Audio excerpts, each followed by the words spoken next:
បាទសូមគោរពជំរាបសួរពុកម៉ែបងប្អូនថ្ងៃនេះគឺចូលមកពីពិធីផ្លូវចុះពី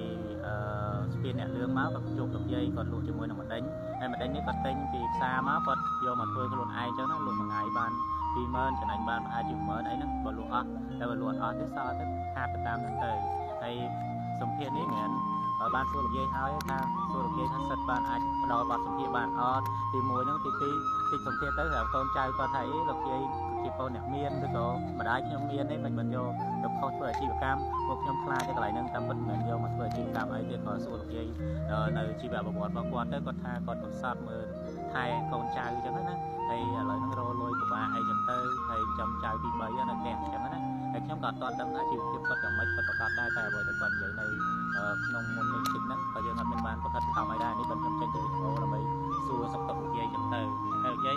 លក់ជាមួយម្ដេចនេះមួយថ្ងៃបានប្រហែលដែរអស់ទៅបាន20000លោកចៅបាន20000ចាដល់បង្ការឲ្យឲ្យទីខ្លះទៅចំណេញតិចតួចទិញកអីហូបទៅទិញកទិញអីចឹងទៅហើយចឹងគឺលើថាលោកយាយ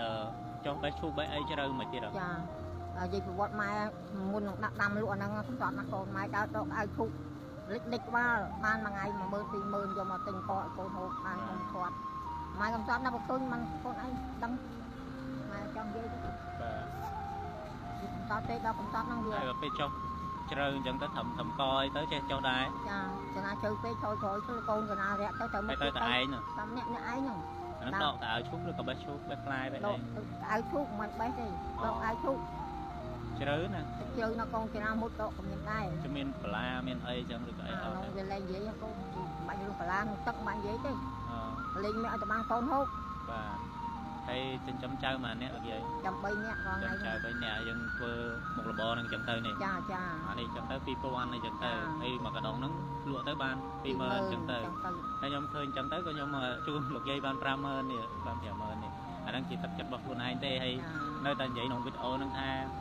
ថតនេះឬក៏ថតនេះគឺគ្រាន់តែអ្វីជាជីវប្រវត្តិរបស់លោកយាយដែលជួបផ្ទាល់ហើយគាត់និយាយនៅក្នុងវីដេអូនេះសម្រាប់ដល់ជូនបងប្អូនទេបើបងប្អូនមានសទ្ធា10000 20000ចង់ជួយលោកយាយអាហ្នឹងគឺតាមសទ្ធាបើអត់មានសទ្ធាទេអាហ្នឹងទៅតាមហ្នឹងទៅលោកយាយក៏អត់ប្រកែកកាន់ទៅលើរឿងនេះទេណាជាអត់ទៅបានតិចតួចក៏បានទៅម៉ែអត់មានថាអីទេកូនបាទព្រោះឥឡូវវាមាន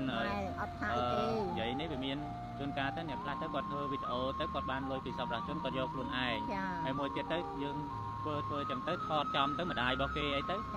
គេប្រាប់ថាម្ដាយរបស់គេអត់មានខ្វះខាតអីទេមិនទៅថតម្ដាយគេយកទៅថតយកទៅផុសអីអញ្ចឹងទៅគេជាកូនគេមានលុយមានអីអញ្ចឹងណាគេជួយម្ដាយគេអាចារ្យវាគ្រប់គ្រាន់ទេតែម្ដាយនឹងលួចទៅលក់នេះលួចទៅលក់អីខ្លួនឯងទេអញ្ចឹងមិនមែនយកម្ដាយគេយកទៅថតឲ្យថាក្រឬក៏លំបាកអីចឹងណាហើយយកទៅផុសតាមបណ្ដាញសង្គមវារោរឿងអញ្ចឹងទៀតអញ្ចឹងណាអញ្ចឹងយើងសួរឲ្យច្បាស់ឲ្យនៅក្នុងវីដេអូហ្នឹងគឺយើងបាទអញ្ចឹងយើងនិយាយអស់ចឹងទាំងអស់គ្នាទៅព្រោះឲ្យកុំឲ្យមានពាក្យមកពីកូនមកដែរចាំខ្ញុំខុសទៅកូនឃើញកូនឃើញថាម្ដាយខ្ញុំឲ្យលុយចាយរាល់ខែមួយខែ$500អីណោះមិនបានខុសតែ$100នោះម៉ែដេកស៊ីមកទៅអត់ព្រោះមានណាតែកូនតែម៉ែនិយាយកូនច្បាស់ចំណាមួយខែចាំ4-50000ចឹងដូចកូនចឹងមកចំណា10000 20000 30000អីចឹងគេផ្ដល់ឲ្យរហូតប៉ុន្តែគ្រប់កូនគ្រប់បាទកូនឲ្យរហូតហ្នឹងហើយតែម៉ែគាត់គ្រប់បាទគាត់ប៉ុណ្្នឹងទេម៉ែមិនចូលចិត្តវិស្នារបស់ម៉ែទេម៉ែមិនម៉េចម៉ែហើយអ្វីដែលធ្វើនេះក៏គាត់មិនជាការត្អូញត្អែអីដែរគ្រាន់តែប្រាប់ថាជីវិតរបស់គាត់គឺការជួបផ្ទះនិងការតស៊ូព្យាយាមខិតខំដើម្បីក្នុងជីវិតរបស់បុគ្គលរៀងខ្លួនទេហើយបងប្អូនដែលនៅក្នុងបណ្ដាញសង្គមឃើញហើយពេញចិត្តនឹងការជួយឬក៏មានសទ្ធាក៏ជួយទៅតាមសទ្ធារបស់ខ្លួនឯងទៅហើយបើឃើញហើយគ្រាន់តែមានសេចក្តីរីករាយក៏ទៅតាមនឹងទៅអញ្ចឹងណាហើយសូមអរគុណណាពីអីណាបាទសុខសប្បាយ